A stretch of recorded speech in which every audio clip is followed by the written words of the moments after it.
The U.S. State Department criticizes the Israeli government for the decision to build over 1,000 housing units in disputed areas. Prime Minister Netanyahu answered back, saying that Israel will continue to build in Jerusalem. Egyptian officials say the operation is ramping up against gunmen who killed 33 Egyptian soldiers at a Sinai checkpoint this weekend, and that the attackers were trained in the Gaza Strip. And days after the parliamentary vote in Ukraine, Russian Foreign Minister Sergei Lavrov says the Kremlin will also recognize a rebel vote in the east, sparking anger in Kiev.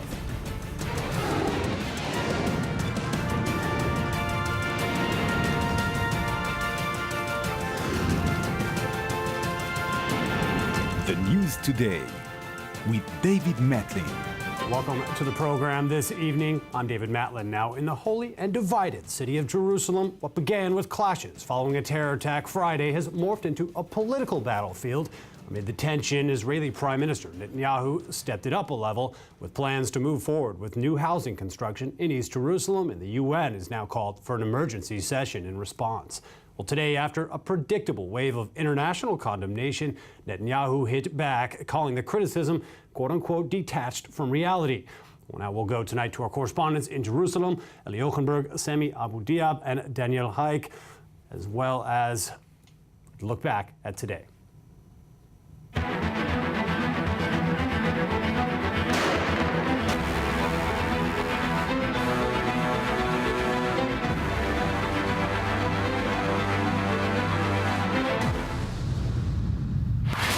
תראו, אני שומע את אלה שאומרים שזה לא הזמן לבנות בירושלים.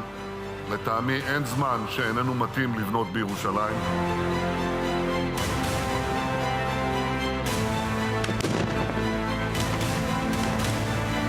جميع الممارسات الإسرائيلية، جميع هذه المستوطنات، جميع ما يقوم به الاحتلال في هذه المنطقة هو غير شرعي.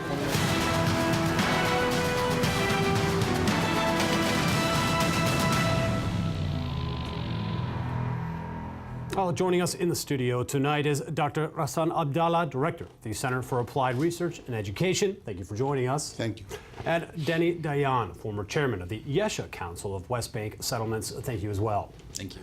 Welcome to the program, gentlemen. Let's begin by looking at Jerusalem here, and the Prime Minister now, Netanyahu, making strong statements, taking a hard stance on the issue now. First of all, start with you. Why, in your opinion, is Prime Minister Netanyahu taking such a hard position on construction in Jerusalem specifically? Well, I think it was our late former Prime Minister Menachem Begin that once said that even the obvious, under certain circumstances, has to be said again and again. And although I think it's obvious that Israel's position is that Jerusalem will be the eternal undivided capital of the State of Israel, under the current circumstances in which both the Palestinians and some parts of the international community started to doubt our commitment to Jerusalem, I think that Prime Minister Netanyahu, rightly so, found it proper to reaffirm our commitment to the commitment to the unified, to one city, Jerusalem. Exactly.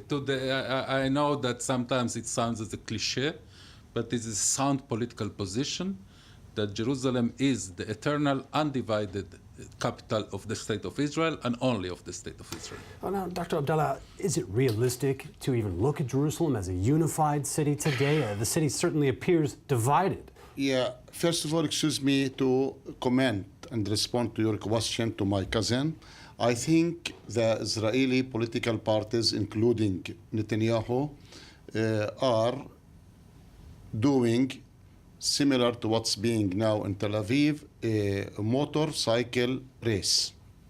Okay. The political parties now, the Israeli political parties, are all in such position.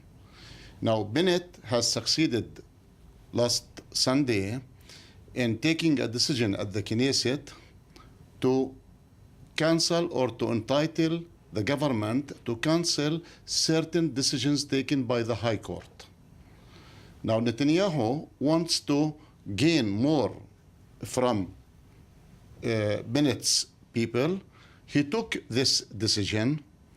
So none of the Israeli political parties, in my opinion, are working for the sake or the benefit of the Israeli community and sustainable compromise.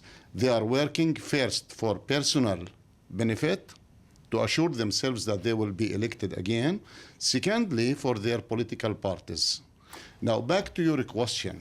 If Jerusalem is really united or not, a small visit, quick, short visit to East Jerusalem, you will see that we are talking utopian issues. Now, I can give you numbers, if you allow me. There are 20,000 apartments in East Jerusalem that have received orders for demolishing in East Jerusalem. While the Prime Minister announces new building plans in Jewish areas. We got fed up from announcements. We need the reality. 20,000 apartments. Let's assume that each apartment has 5 persons. So we are talking about 100,000 Palestinians from East Jerusalem who will be evacuated from East Jerusalem. Why? Let me please. Why evacuated? Because a small apartment in East Jerusalem now is not less than $350,000, and no one can afford Very for expensive. that. This is one thing. The second thing, if you look at since 1967, Israel did not at all build one hospital in East Jerusalem. And the number We'll come back to our and the number examination of the city schools and the number of schools built by the Israeli government or the Israeli municipality are very, very, very few. So you're saying a vast discrepancy in policies towards Add to the two sides of the city. if you walk in East Jerusalem streets, you will see the garbage, you will see the unhealthy water pipes, you will see all aspects. Many glaring differences. Exactly. We'll come back to this discussion, gentlemen, in a moment. Right now, as we discuss Jerusalem, our correspondent Eli Ochenberg gives us more on the latest. What began as a violent escalation in East Jerusalem has turned into yet another diplomatic crisis, which now, as expected, has become an international issue. Israeli Prime Minister Benjamin Netanyahu's decision to build 1,060 new housing units in Jewish neighborhoods located beyond the Green Line in Jerusalem raised harsh condemnations from all over, including the U.S. Israel's leaders have said they would support a pathway to two-state solution, but moving forward with this type of action would be incompatible with the pursuit of peace, and that is certainly a message that we are conveying directly. Netanyahu himself has outright rejected the condemnations, calling the arguments disconnected from reality. When Abbas incites to murder Jews in Jerusalem, the international community is silent. And when we build in Jewish neighborhoods that everybody knows will remain in Israel as part of the peace deal, the world fumes. Jordan, meanwhile, thinks otherwise, and following the call of Palestinian Authority President Mahmoud Abbas had requested an emergency meeting of the UN Security Council to discuss the Israeli plans. But these plans that are making such waves might not be so crucial. Only last August, during Operation Protective Edge, Israel announced it would recognize the over 988-acre Gvot settlement to the West Bank as state land.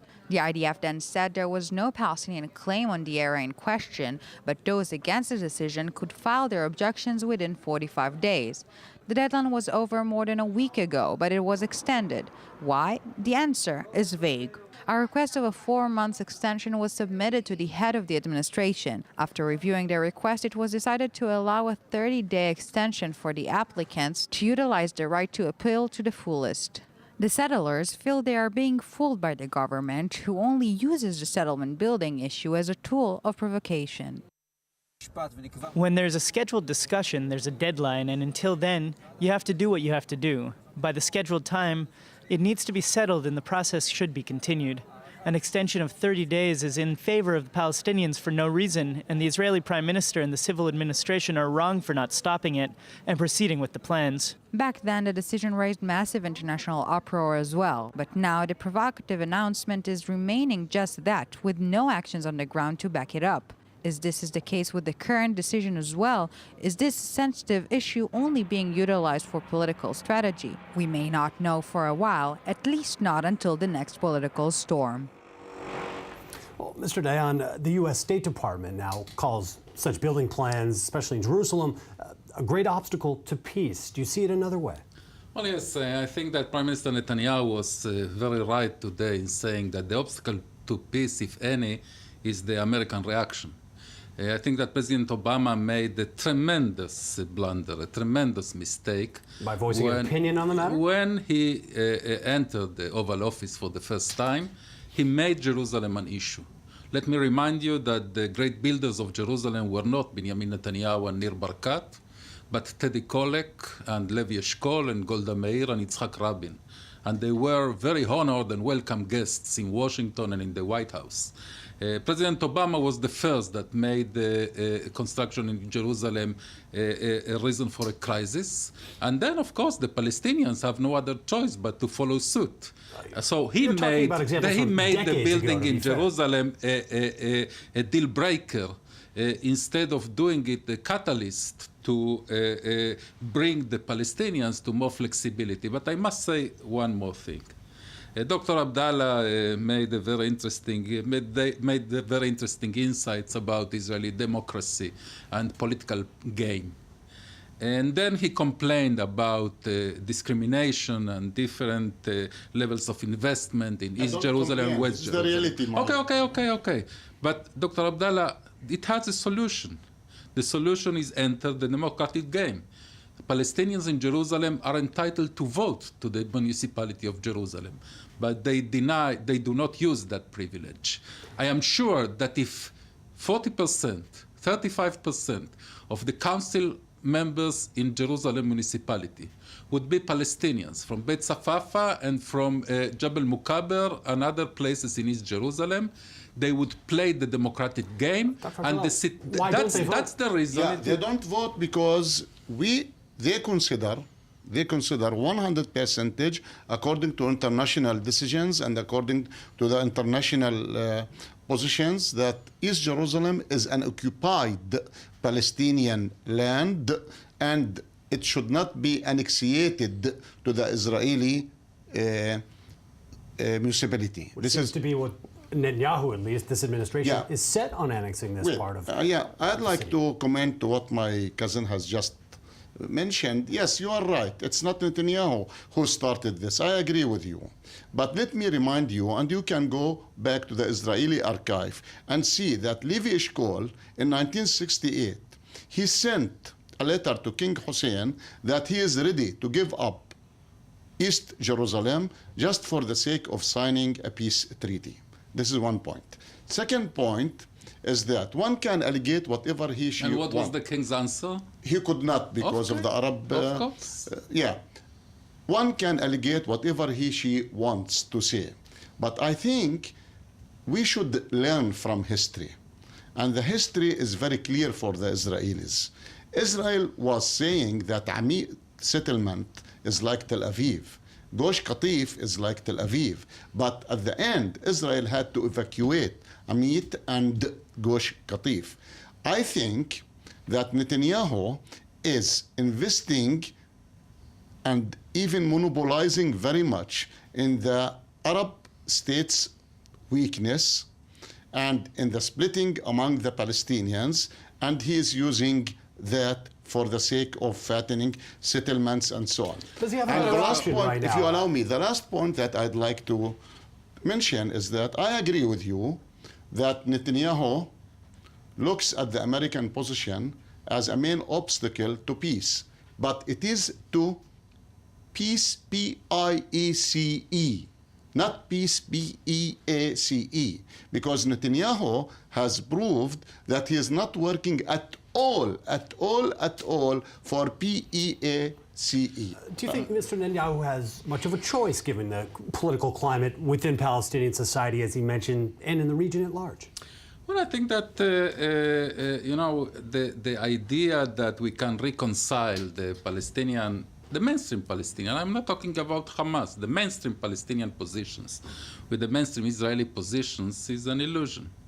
I think that 21 years after Oslo, more than, I think, 80 years, almost 80 years since the Peel Commission in the 30s of the previous century, that for the first time advocated partition of this land into two states. And we are not even 1 inch closer to that. I think it's time to think about new ideas.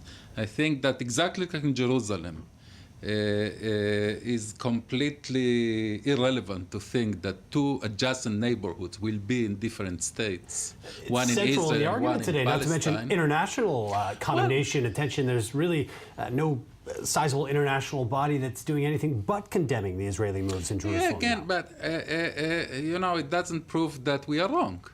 I must remind you, for instance, that when, again, I'm citing him, when our late Prime Minister Menachem Begin destroyed the Osirak nuclear reactor of Saddam Hussein, he too was condemned by the whole international community, and today every civilized person is thankful to Menachem Begin for doing exactly that. So I think that by our being there, our being in Jerusalem, our being in the hills of Judea and Samaria, we prevent, in fact, the establishment of a Palestinian state whose first president will inevitably be Khaled Mashal. And then we are preventing the destabilization of the whole area, of the two staunchest allies of the Western world, Israel and Jordan. We are doing a very important task for the stability, security, and peace of the free world.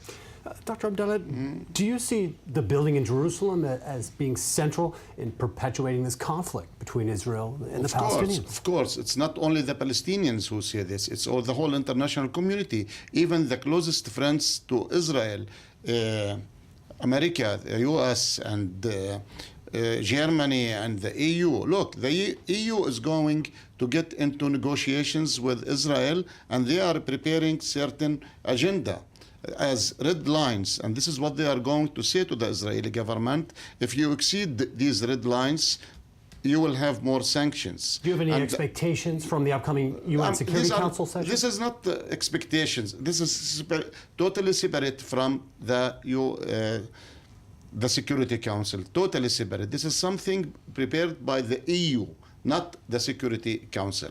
So, and it seems that the EU are more than serious in their step, because they have already started to prepare themselves to implement the boycotting of the settlers' products and so on. What about the lack of Palestinian Authority control over all of the Palestinian territory, for example, the Gaza Strip?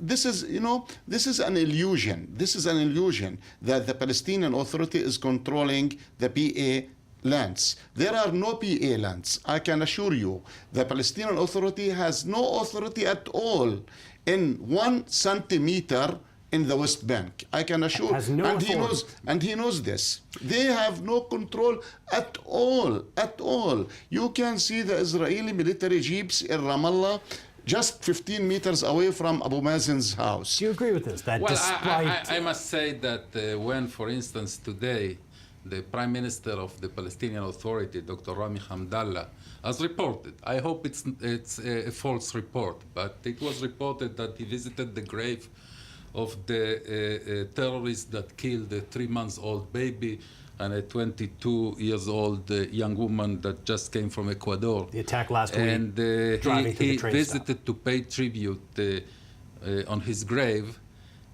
glorifying terror. Then we have no other choice but to defend ourselves, of course. I must also remind you, Dr. Abdallah, I must also remind you that the rejectionism, the intransigence is not Israel's, it's the Palestinian Authority.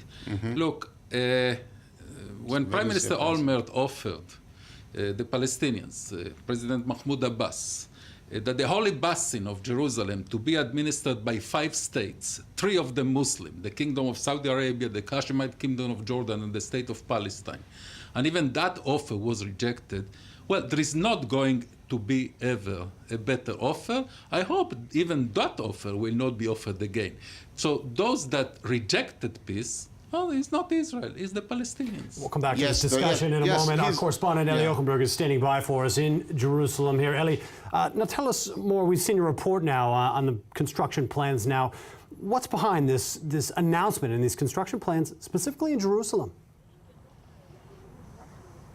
Well, David, the logic behind these kinds of moves is very unclear for most. We know in advance that it will raise the rage of the international community. We know that the center left-wing parties in Israel will get angry. We know it does not contribute to the Israeli-Palestinian relationship, not to mention the relationship between Israel and the U.S. So why to declare on building plans when you have no intention to promote only a few months later, even neglect? Is it all in order to for the provocation, or is it to show sovereignty, maybe to use as a bargaining tool when there will be sorts of discussions? We've asked this question to the Israeli Prime Minister's office. We did not receive an answer yet, so it leaves us to keep on wondering and maybe receive clarifications in the future. Well, how is the international condemnation now playing into the decisions of the Israeli government? Well, you've been talking about this exact subject in the studio. Tomorrow, the UN Security Council will convene for a special session dealing with the Israeli constructions plan following the request of Jordan that followed the request of Palestinian Authority President Mahmoud Abbas. And it will be very interesting to follow the conclusions of this committee. And in the meantime, Netanyahu is still very firm in his opinion that Israel can and will continue to build in the territories and, of course, in Jerusalem, while the EU condemns this decision, saying it's an ill decision in an ill time, and, of course, the U.S. condemnations, which you have talked a lot about it. So it will be very interesting to see what will be the conclusions tomorrow. And anyway, we can further expect the international community to pressure Netanyahu and Israel to take this decision back. Well, thank you very much, Ali Ochenberg, our correspondent standing by in Jerusalem here. Back to our discussion here, Dr. Abdallah. Yeah. Jerusalem Mayor Nir Barakat visited the Al-Aqsa complex, the Temple Mount in the Old City of Jerusalem this week. In the past, we've seen such a visit bring the streets out in a mass rage now, be a major point of conflict here. His visit, how do you view this now, this visit this week by the mayor? Well, before I respond to your question, if you allow me, my cousin has just said that the Palestinians who are not willing to have peace. And is it true that the Palestinians who are demolishing the houses and confiscating the lands? And is it true that the Palestinians are kidnapping Israeli children and put them on fire? Is it true that during the 9 months of negotiations, the Palestinians built 8,000 units in the settlements and confiscated 4,000 dunams? This is just to comment on what you have just mentioned. They made worse things. Yeah. Back to your question, I think a mayor, when she visits an area, I expect him here to, the main goal of her visit to this area or that is to check, to examine what are the needs, the humanitarian needs of this area. But I am afraid that Mr. Barakat's visit to Al-Aqsa is not for that sake. It is for joining the race, the motorcycle race in Jerusalem, to tell his people, to tell his group that also I'm supporting you, that Al-Aqsa should be divided and the Israelis or the Jewish people should be allowed to practice their worship in Al-Aqsa. Overall, so it's not a naive visit. As a Jewish mayor of Jerusalem, overall, how do you feel about him in this role? Well, I have to differentiate between civilian services that he's doing and political services that, or political goals and aims. It is, as far as I know, in schools, he's trying to do his best. I know that he's equipping the schools with the needed high-tech equipment. Arab schools in East Jerusalem. In East Jerusalem, yes. And I know that he managed to build 3, 4, 5 schools in East Jerusalem, and this is nobody can deny. But the need is more. 3, 4, 5 schools is not enough for East Jerusalem because we do need hundreds of schools. You see, I expect, as a mayor who collects taxes from Palestinians in East Jerusalem, I wish that I could see a hospital in So East he's Jerusalem. making some right You see? steps. Not I enough wish for you. that I could see all the roads are asphalted. I wish that I could see all the water pipes in East Jerusalem are modified.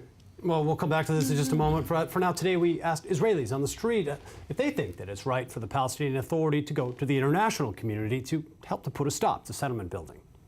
It will take more time, that's for sure. But if they sit at a table together and speak honestly, there's a chance for results. The rest is vague. If they'll appeal, then why not? But it should work out with us, so it'll be good for us. I don't think they should appeal, but who will stop them? They want to appeal.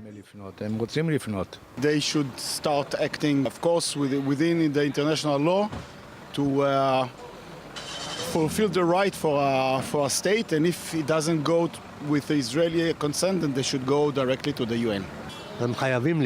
They must appeal, otherwise nothing will move here. It's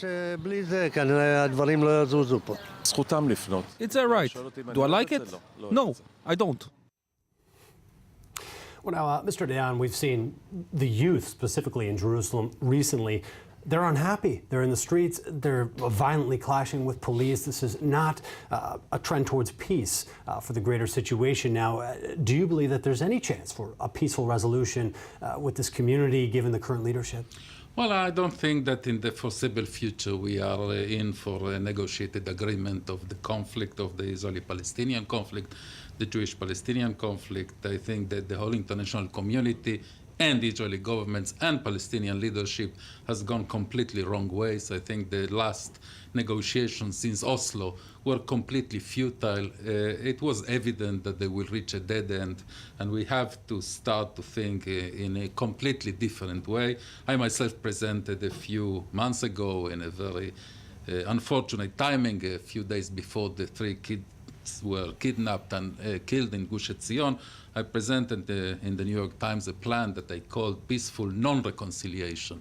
It means that we are not going to reach an agreement, but let's do it in a civilized way, in a way that improves the day-to-day life of everyone on the area, human rights, economic prosperity, rehabilitation of refugee camps, dismantling checkpoints, etc., etc. On those things, we can achieve great advance. Would be favorable to the Palestinians. Again, I say, if the Palestinians in Jerusalem would exercise the right to vote, that would make instantaneously a tremendous change. That's the word.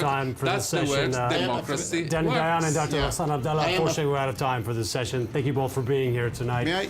Appreciate your input on the subject. Unfortunately, out of time, Dr. Abdallah. Thank you both. We'll be back after a short break. Don't go anywhere.